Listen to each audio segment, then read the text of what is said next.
नमस्कार, मैं हूं नीरज प्रियदर्शी और आप देख रहे हैं लाइव बिहार। बिहार लोक सेवा आयोग यानी बीपीएससी की 70वीं संयुक्त परीक्षा को रद्द कराने की मांग को लेकर पटना में पिछले कई दिनों से प्रदर्शन जारी है।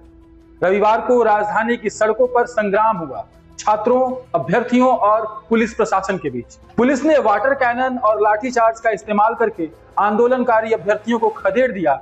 अगले दिन सोमवार को बिहार के मुख्य सचिव अमृतलाल मीणा ने बीपीएससी अभ्यर्थियों की डेलीगेशन को बुलाया और उनसे मुलाकात की। इस पर भी अब उपलब्धि लेने की कोशिश शुरू हो गई है। अलग अलग पार्टी के नेता अपनी अपनी बातें रख रहे हैं और ये कह रहे हैं, ये दावे कर रहे हैं कि उन्हीं की कवायदों के कारण ही सरकार और बीपीएससी अब एक बार फिर से अभ्यर्थियों के साथ बातचीत के लिए राजी हो गई है।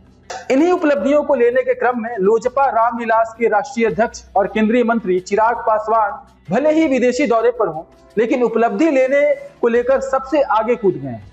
खबर है कि चिराग पासवान कुछ दिनों से परिवार के सदस्यों के साथ विदेश दौरे पर हैं।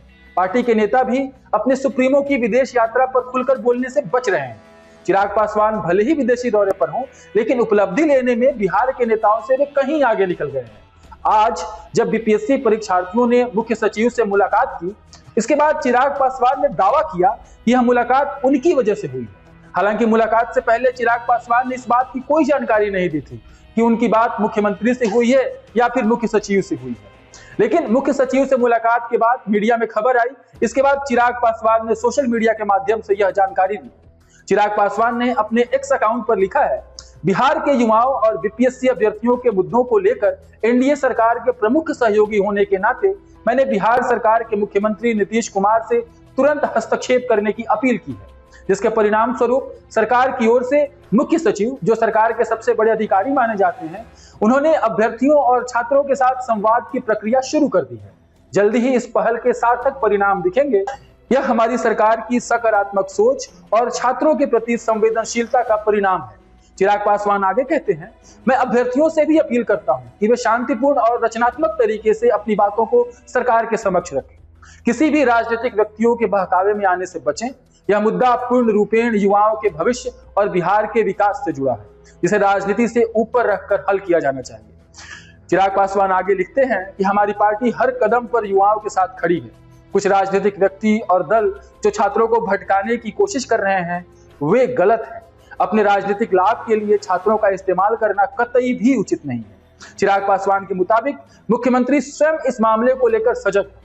सरकार छात्रों की हर संभव मदद के लिए प्रयासरत। कल पटना में हुए छात्रों पर लाठीचार्ज और वाटर कैनन के इस्तेमाल का मैं कभी समर्थक नहीं रहा।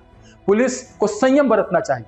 छात्र अपनी मांगों को लेकर सड़क पर उतरे हैं तो उन्हें शांतिपूर्ण तरीके से समझाकर उनकी समस्याओं के निदान के लिए प्रयास करना चाहिए, न कि लाठीचार्ज और वाटर कैनन का इस्तेमाल करना चाहिए। चिराग पासवान आगे लिखते हैं कि मैंने मुख्यमंत्री से इस बात को भी कहा है कि ऐसे पुलिस अधिकारी जो ऐसे कामों में संलिप्त पाए जाते हैं, उन पर भी कानूनी कार्रवाई की जानी चाहिए। तो इस तरह बिहार में बीपीएससी की 70वीं प्रारंभिक परीक्षा को लेकर अब जो विवाद है वो नया रूप लेते जा रहा है। विवाद इस तरह से नया रूप ले रहा है कि कल जब छात्रों, अभ्यर्थियों के खिलाफ लाठीचार्ज और वाटर कैनन का इस्तेमाल किया गया, तब देश भर से इसके खिलाफ आवाजें उठी।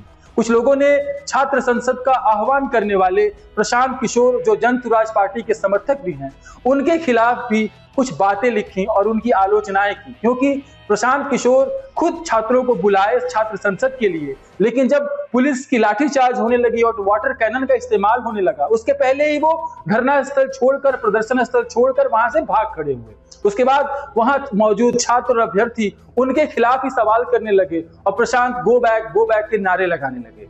अब जब ये घटना हो गई, उसके बाद आज सुबह बीपीएससी के चेयरमैन या फिर सरकार के जो मुख्य सचिव हैं, उनकी तरफ से यह पहल की गई कि जो आंदोलनरत अभ्यर्थी हैं, छात्र हैं, उनसे बात की जाए। उसके बाद छात्रों और अभ्यर्थियों का एक डेलीगेशन आज मुख्य सचिव से मिलने उनके घर पर पहुंचा था, उनके आवास पर पहुंचा था, जहां एक सार्थक बातचीत हुई, ऐसा बीपीएससी के अभ्यर्थियों द्वारा कहा गया है। और उन्हें ये मुख्य सचिव द्वारा आश्वासन भी दिया गया है कि आने वाले दिनों में मुख्यमंत्री से राय मशविरा लेकर के इस मामले का एक सार्थक परिणाम देने की कोशिश की जाएगी। दीपक कुमार ने, जो मुख्य सचिव हैं, उन्होंने ये भी कहा है कि चूंकि मुख्यमंत्री अभी बिहार में नहीं है और वो दिल्ली दौरे पर हैं, लेकिन जैसे ही वो वापस बिहार लौटते हैं उसके बाद उनसे इस मसले पर विस्तृत चर्चा की जाएगी। हालांकि इस खबर में हमने आपको यह भी बताया कि लोजपा रामविलास के प्रमुख चिराग पासवान ने यह दावा किया है कि उन्होंने इस मामले पर मुख्यमंत्री नीतीश कुमार से बातचीत की है और उन्होंने ही इस बात के लिए मुख्यमंत्री नीतीश कुमार को राजी किया है कि सरकार का कोई दल, सरकार का कोई प्रतिनिधि छात्रों के साथ बात करे। हालांकि अब इस बातचीत के आगे क्या परिणाम होंगे और इस बातचीत से क्या कुछ निकल कर आएगा, ये जानना बड़ा रुचिकर होगा। लेकिन अभी इतना तय है कि बीपीएससी के अभ्यर्थी जो लगातार 14 दिनों से 15 दिनों से धरना स्थल पर धरना दे रहे हैं, कुछ छात्र आमरण अनशन पर बैठे हुए हैं, अब उनकी मांगे जोर पकड़ती दिखाई दे रही हैं और धीरे धीरे उन्हें राजनीतिक पार्टियों का, राजनीति से जुड़े लोगों का, बुद्धिजीवियों का और शिक्षकों का भी साथ मिलता जा रहा है और अब उनका आंदोलन मजबूत होता दिख रहा है। ये थी बिहार से जुड़ी, बीपीएससी से जुड़ी ये खबर और इस मामले में नए नए अपडेट्स लगातार आ रहे हैं। हम आगे और भी अपडेट्स आपके साथ करेंगे साझा। तब तक के लिए दीजिए इजाजत। शुक्रिया।